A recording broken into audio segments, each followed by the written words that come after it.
Hello, everyone. Bodybuilding and fitness are sometimes surrounded by false stereotypes and myths for society.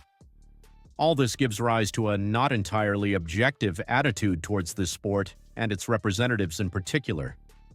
In this video, we will analyze 10 myths about bodybuilding and fitness that are firmly entrenched in society and give false ideas about bodybuilding.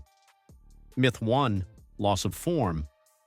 Many people believe that it is easy to lose your form by overwork, and in the event of such a development, an athlete will have to start over from scratch.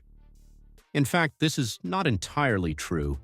A person can really roll back in shape if they lose the right intensity of training, medications, nutrition, and other components. In fact, there is such a thing as muscle memory. If on the fingers, then when a person gains muscles from scratch, in addition to the volume, cell nuclei are also formed.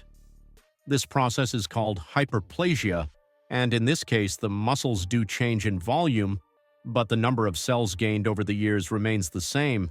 And even if a person has completely lost his training form, when resuming training, his previous results can be achieved many times faster, but the speed of return already depends on training, medications, and the rest. It is the cell nuclei that make it possible to do this. Myth 2. Muscle pain is good. Many people believe that the presence of muscle pain after training is a sure sign that training is fruitful. In fact, this is not the case. Muscle pain directly during training is acceptable, but if severe pain occurs days after exertion, it symbolizes that you are putting too much strain on the muscles, and therefore they need much more time to recover. To understand how it works, let's take a 2-week period. A person who trains according to his own conditions, on average, his muscle group recovers in a week.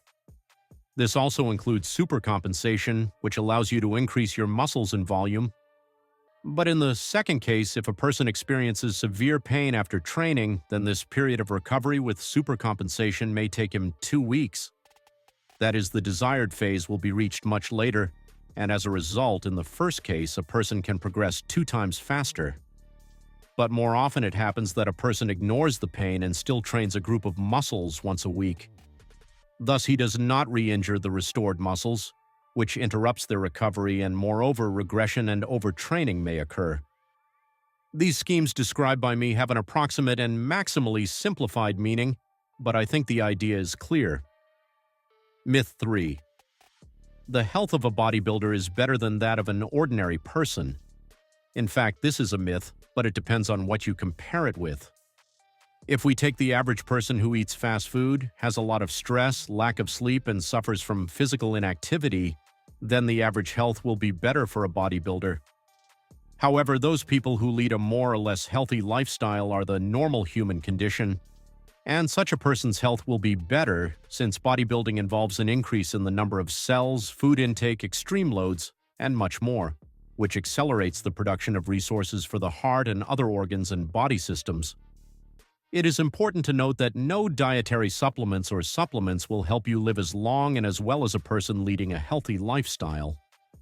Assistance in the form of various procedures and supplements really helps to live better and increase life expectancy somewhat. However, a resource is a cruel thing, and the presence of this constant cannot mean that bodybuilders are healthier than a normal person. Everyone's genetics are different in terms of safety margin, but there are exceptions, though rare. Myth 4. Problems with potency. This myth has been spread for decades, mainly by physically weak men who have a bad physique because they cannot change their bodies due to lack of will or other circumstances.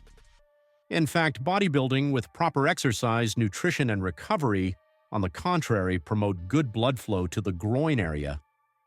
Also, things with hormones are often better than those of ordinary people who suffer from sedentary behavior, but most bodybuilders use drugs that are loaded with exogenous testosterone and its derivatives. When using them, libido, on the contrary, increases many times. But after the interruption of the course, a so-called hormonal pit occurs. After the end of the course of the drug, problems with libido may indeed occur, but it doesn't last long, and considering the rest of a bodybuilder's life, it's wrong to talk about any problems. Myth 5. Bodybuilders can fight. Another myth that has been actively promoted since the late 50s from films.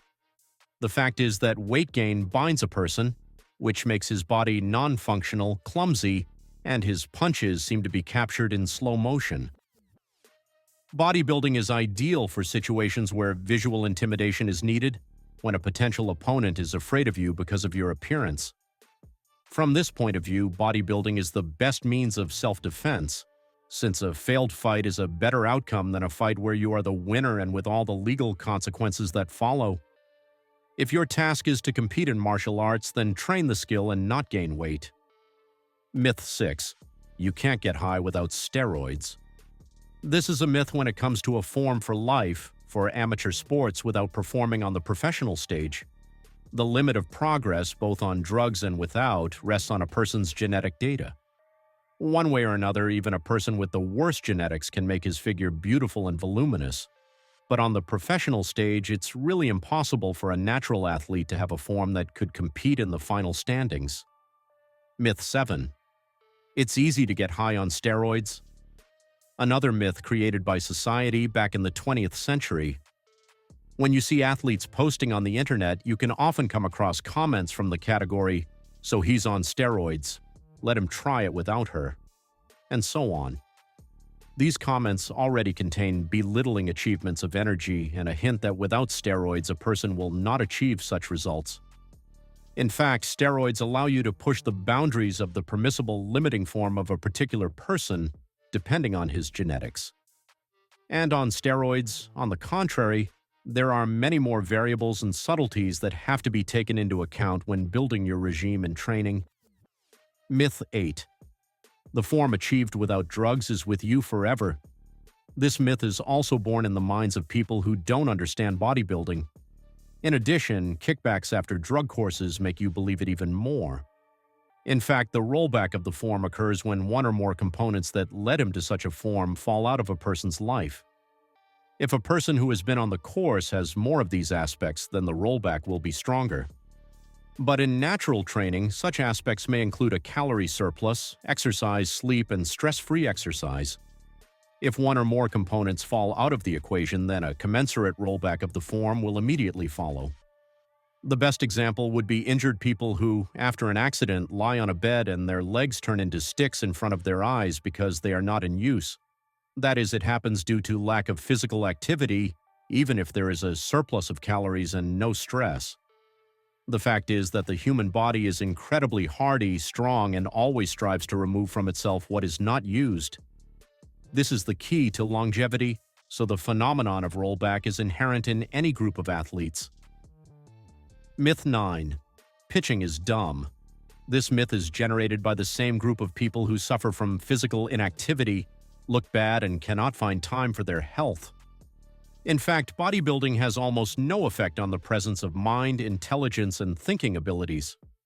Bodybuilding helps a little to become erudite in matters related to bodybuilding, for example, nutrition, endocrinology, training, etc. Otherwise, athletes have the same mental capacity, all other things being equal. Myth 10. The last myth is that jocks often die.